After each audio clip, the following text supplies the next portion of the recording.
It's an ordinary plant. It's a boring plant. It's an ugly plant. It's a herbaceous plant.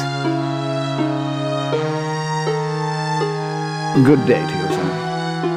Does Sir wish me to find a replacement for his jacket? What's wrong with my jacket? It's not quite the caliber of attire we're used to in this establishment, sir. Would you like me to completely strip? I don't think that will be necessary. Sir is obviously happy with his dress. Can I book a room here? Sir should be aware that due to the gambling element that exists here, we ask patrons to pay for accommodation in advance.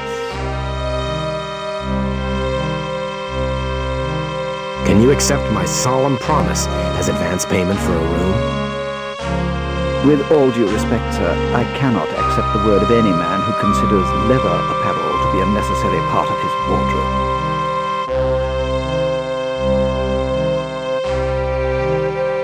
Do you know how to play any of the games in the casino? I do not frequent that area of this complex. Can you lend me some money? Surely, sir, is joking. Do you understand all that polite etiquette stuff? Of course, sir. One should learn that it is a crime to perform an action that would offend your associates. That's similar to one of my sayings. The more offenders I associate with, the greater criminal actions I can learn. Can you explain which cutlery I should use at dinner? Certainly, sir. You should use the outer cutlery first and work your way inwards. Oh, the question I really wanted answering was whether to use the plastic fork or cardboard spoon to scoff my beans. So what's wrong with drinking out of a saucer? Sir, that is the habit of an animal. Sounds like you've been talking to some of my ex-girlfriends. It's been an education talking to you. Goodbye, sir. Looks like there are several rooms down there.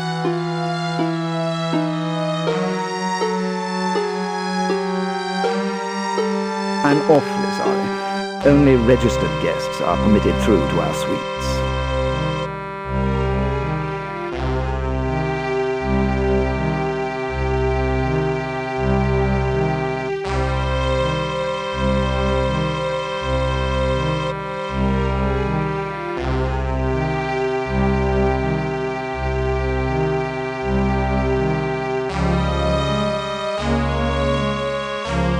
It's a painting. It's a fake old master. It's a Dadaist painting of a herd of bisons stampeding across the savannah. Probably.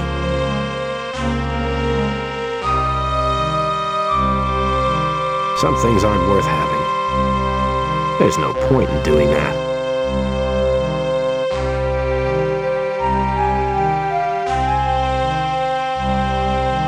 Can I help you, sir?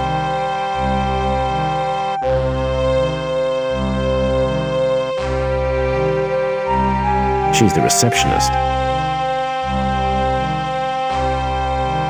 Do you need any help, sir? Your boss wanted to see me. Yes. Mr. Ladd, isn't it?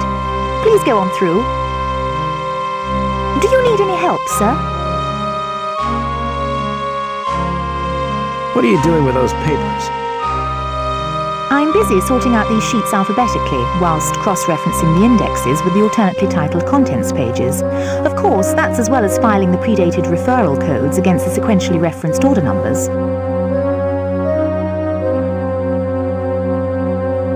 If only I had the time, or even the slightest inclination to help you.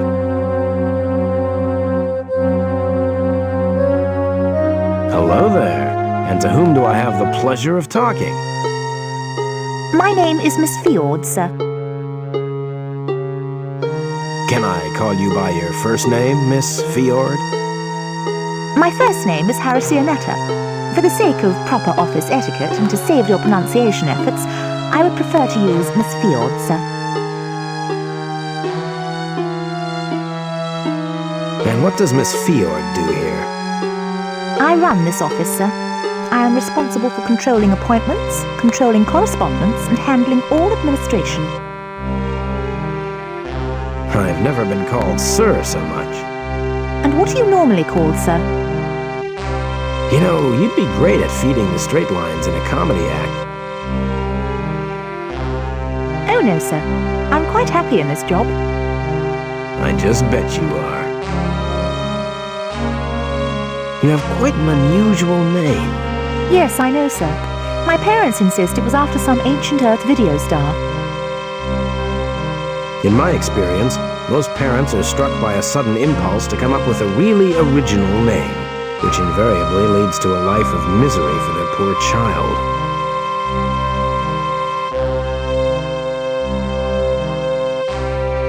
Well, what do you do to relax?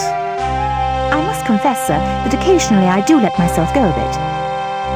I permit myself to indulge in a bit of filing.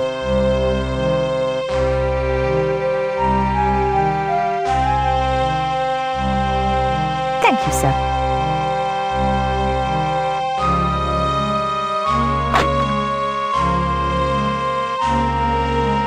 Well, well, well. If it isn't my old buddy Jack T. Ladd. Tenant, what are you doing here? And why are you sitting in the boss's chair? Why do you think, Jack? I am the boss. It's a trashy reprint of an old poster. It's connected to the resort's central computer. I bet he's never been there. It's a window leading to the balcony. This must be the boss's office. The plants have been watered. I wonder if anybody ever talks to these plants.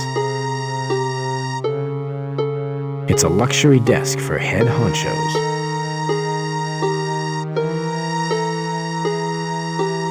He's the owner of this joint.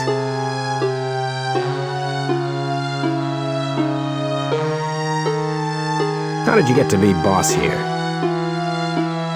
Piece of cake, Jack. I won the whole place in a card game. The stakes were real high that night. If I would have lost, my chances of ever having kids would have been cut by half. Literally.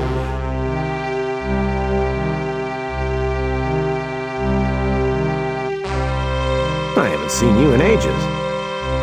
Yeah, and I'm pleased to say that life is pretty good at the moment. In fact, coincidentally, things started looking up just after we parted company.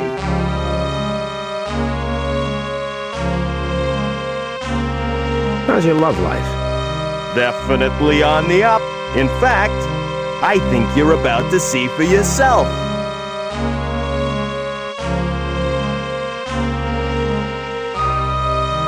Hi there, boys. This is the beauty who is responsible for my extreme state of happiness. Jack, I'd like you to meet.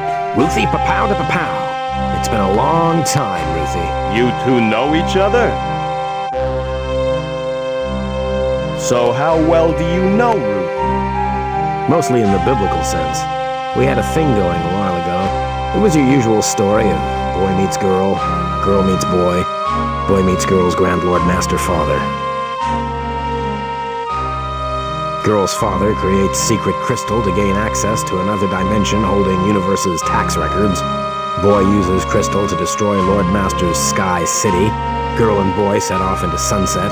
Girl dumps boy and runs off with record producer who says he can make her a star. Anyway, that's a different story.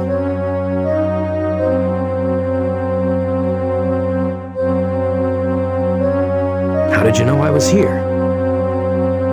When I heard that some guy was gambling away a ship that wasn't even his, I had this strange feeling that you were about. Why did you let me sweat in the kitchens?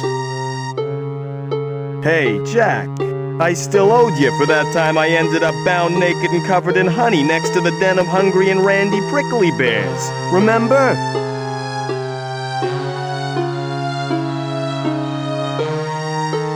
Can I have my ship back? I'm real sorry, Jack. Please understand that I can't be seen to grant special favors to my old drinking pals.